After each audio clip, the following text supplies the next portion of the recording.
전기차 화재 당시 스프링클러가 작동하지 않은 것, 누군가 정지 버튼을 눌렀기 때문으로 확인됐습니다. 소방당국은 법 위반 여부를 확인하고 있습니다. 코로나19가 빠르게 재확산하면서 입원 환자가 4주 만에 6배 폭증했습니다. 이달 말 개학과 맞물리면서 환자는 더 늘어날 것으로 예상되는데 일부 지역에서는 검사 키트와 치료제가 부족합니다. 서울 지하철 구로역에서 선로를 점검하던 노동자들이 다른 작업 차량에 부딪혀 2명이 숨지고 1명이 크게 다쳤습니다. 정부는 코레일 측의 중대재해처벌법 위반 여부를 조사하고 있습니다. 미국 뉴저지에서 조울증을 앓던 20대 한인 여성이 경찰 충격에 숨졌습니다. 지난 5월에도 비슷한 사건이 일어난 적이 있어서 아시아계 미국인 사회로 비판의 목소리가 번지고 있습니다. 태권도 여자 57kg급 김유진의 13번째 금메달로 우리 대표팀 성적이 역대 최고 기록과 동률을 이뤘습니다. 높이뛰기와 근대 5종, 여자 골프 등이 남아있어서 최고 성적 경시를 노립니다.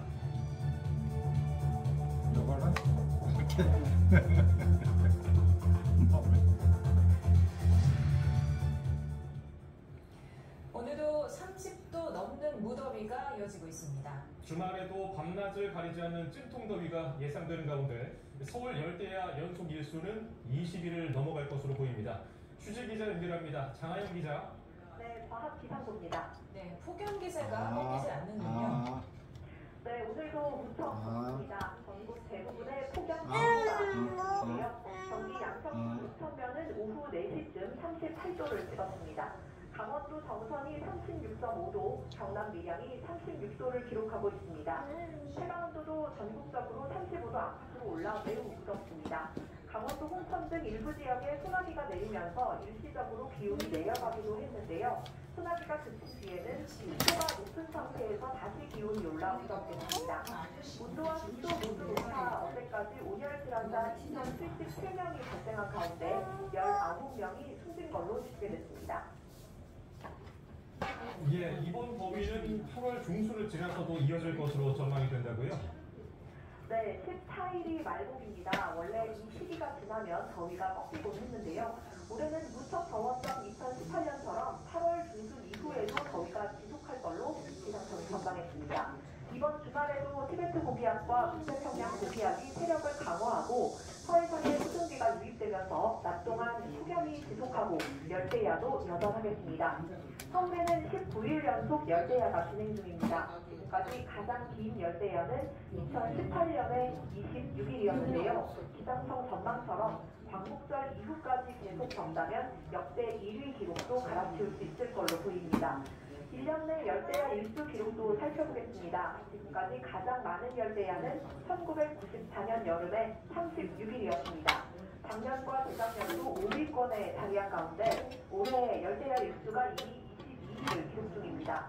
덥고 습한 날씨 속에 건강관리 유의하시기 바랍니다. 지금까지 과학기상부에서 YTN 장하영입니다. 다시 유행이 시작된 코로나19는 이달 말쯤 환자가 가장 많이 늘어날 것으로 예상됩니다. 가을을 지나 겨울까지 유행이 계속될 것으로 보이는데 특히 노약자들은 개인 방역에 각별히 주의해야겠습니다. 보도에 염영 기자입니다. 코로나19 재확산 기세가 무섭습니다. 코로나 바이러스 검출률은 지난 7월 둘째 주엔 13%였지만 8월 첫째 주에 들어서는 40%에 육박했습니다. 입원 환자 수도 크게 늘었습니다. 7월 첫째 주에는 91명이었는데 8월 첫째 주에는 861명으로 5주 만에 9.5배 늘었습니다.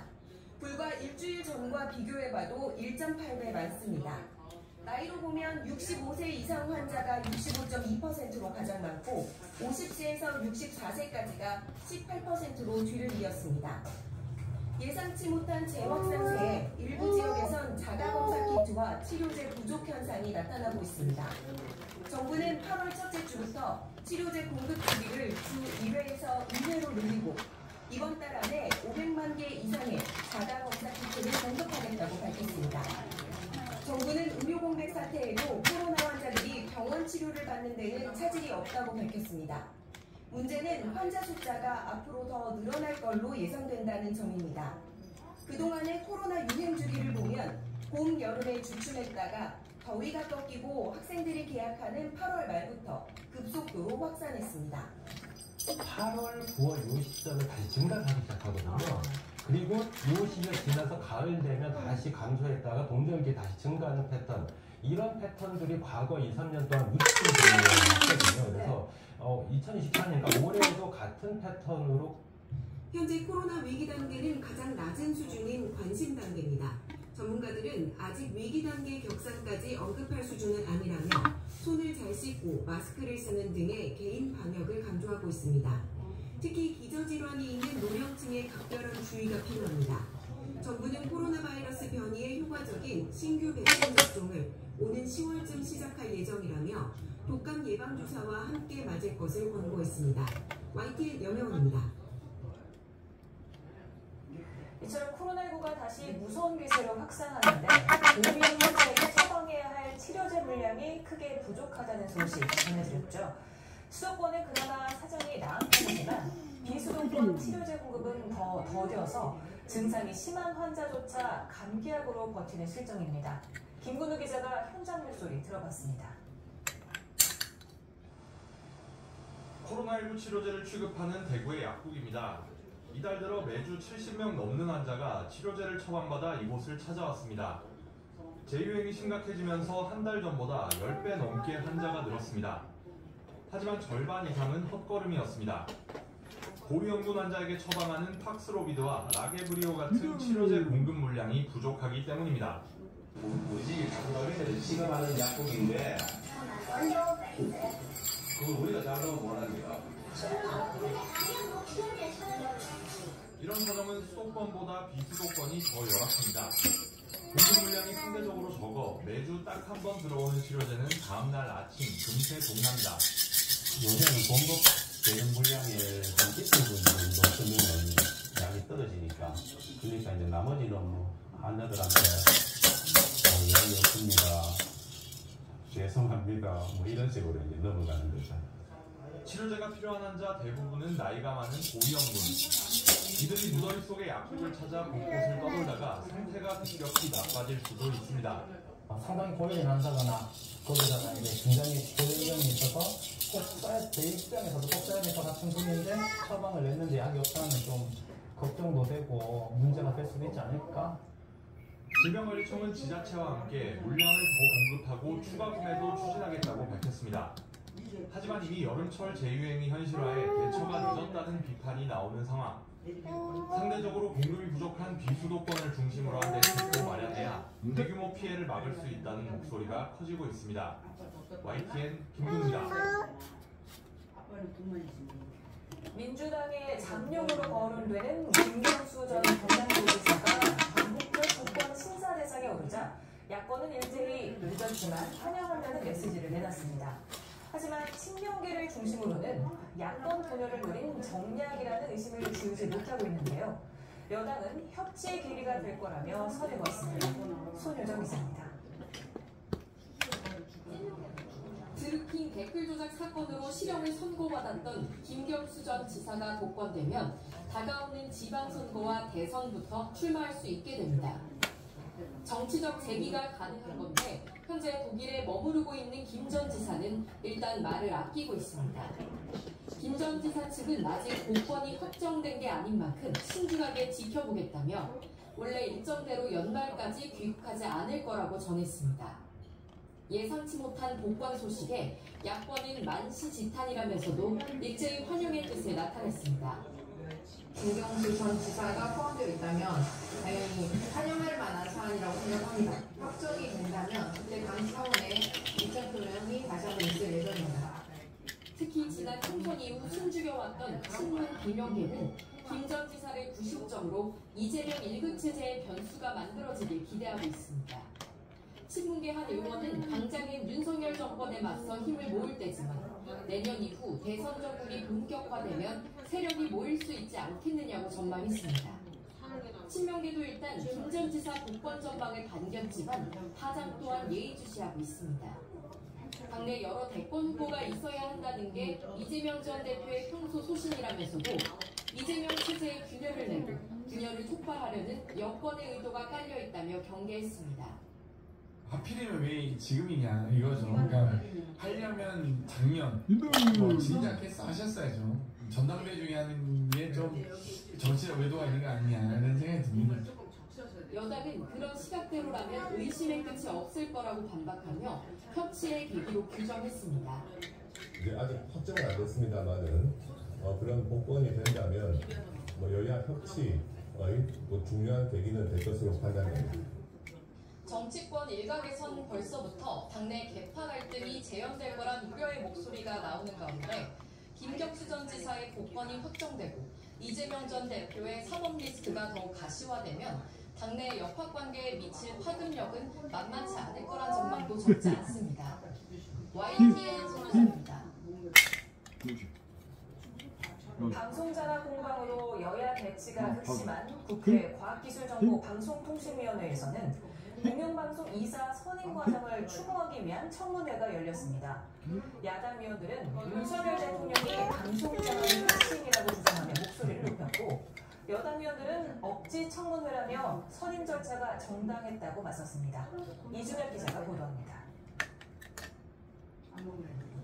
지난달 이뤄진 방송문화진회와 KBS 이사진 선임 절차를 살펴보는 이른바 방송장악 청문회는 오전에 반 진행된 채 일찍 마무리됐습니다. 증인 29명 가운데 탄핵으로 직무가 정지된 이진숙 방송통신위원장과 김태규 위원장 직무대행 등 16명이 불출석하면서 반쪽 청문회가 된 겁니다. 증인 29명 중에서 16명이 불출석하였으며 불출석한 증인의 고발 여부에 대해서는 위원장이 간사와 협의하여 추후에 결정하도록 하겠습니다. 이 위원장은 건강, 김 직무대행은 정당한 소환 절차라 보기 어렵다는 이유로 참석하지 않았는데 여당에서도 이미 이사 선임 과정 등을 이유로 이 위원장 탄핵 소추까지 이뤄진 상황에서 현장 조사와 청문회를 여는 것 앞뒤가 바뀌었다고 지적했습니다. 가처분 결정이 일단 본격화되고 있고 여러 가지 탄핵 소추도 본격화될 것으로 보이는데 이 지금 억지 청문회를 왜 계속 해야 되는지 잘 모르겠습니다. 또 방통위의 공영방송 이사 선임 과정도 아무런 법적 문제가 없고 이인 방통위가 위법하다는 판례도 없다며 엄호했습니다. 그러면 결국 방통위 2인 체제에서의 의결이 위법한지 여부가 관건인 것 같습니다. 장님, 2인 체제 의결 관련해서 지금까지 법원에서 위법하다는 판결한 전례가 있습니까? 제가 알기로는 없는 것 같습니다. 반면 이사 선임 당시 이사선임이 위법이라고 보는 야당에선 방송장 제도의 중심에 윤석열 대통령이 있다며 날을 세웠습니다. 윤석열 대통령이 23년 5월 30일 날 한상혁 방통위원장을 면직합니다. 여기서 방송장악이 시작이 되고 방송장악의 윤석열 대통령입니다. 야당 측이 새로 임명된 박문진 이사가 지원서에 허위 이력을 기재했다며 절차상 하자가 있다고 지적하자 조성은 방통위 사무처장은 그렇게 볼 수도 있다고 답하기도 했습니다. 국회 과방위는 야당 주도로 오는 14일과 21일 추가 청문회를 연다는 방침입니다. 이번에 불참한 증인들 출석을 압박하는 야당과 무리한 청문회라 반발하는 여당이 8월 내내 충돌을 거듭할 전망입니다. YTN 이준혁입니다.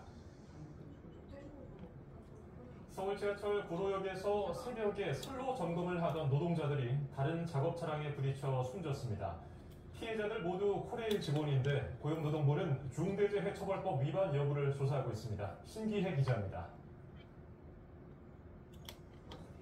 지하철 선로 앞에 통제선이 설치돼 있고 안전모를 쓴 작업자들이 선로 위를 바쁘게 오갑니다. 다른 승강장을 이용하라는 안내판도 세워졌습니다. 서울 지하철 1호선 구로역 선로에서 사망사고가 난 건 새벽 2시 20분쯤. 이곳 통제선 뒤편에서 노동자 3명이 작업차를 탄 채 고압선로를 정비하고 있었는데 옆에서 선로를 점검하던 다른 차량과 부딪힙니다. 고압선로 작업차에 상부 작업대에 타고 있던 30대 남성 노동자 1명은 현장에서 숨졌고 다른 1명은 심정지 상태로 병원으로 옮겨졌지만 현재 숨졌습니다. 또 40대 남성 노동자 1명은 다리를 다쳐 병원에서 치료를 받고 있습니다. 사고 여파로 이른 아침 시간대 1호선과 경부선 일부 열차가 지연됐는데 현장 수습을 마친 코레일은 정확한 사고 경위를 파악하고 있습니다. 작업 진행이고 두 개가 하나 스리퍼를 지나가면서 접촉을 한 거거든요. 상부 작업대가 점검차가 지나가면서 부딪힌 걸 보고 자세한 건 조사해야 되는데 피해자들 모두 코레일 정규직 직원들로 코레일은 사망자들에 대해 최대한의 예우를 갖춰 잘못된 후속 조치를 진행하겠다고 밝혔습니다.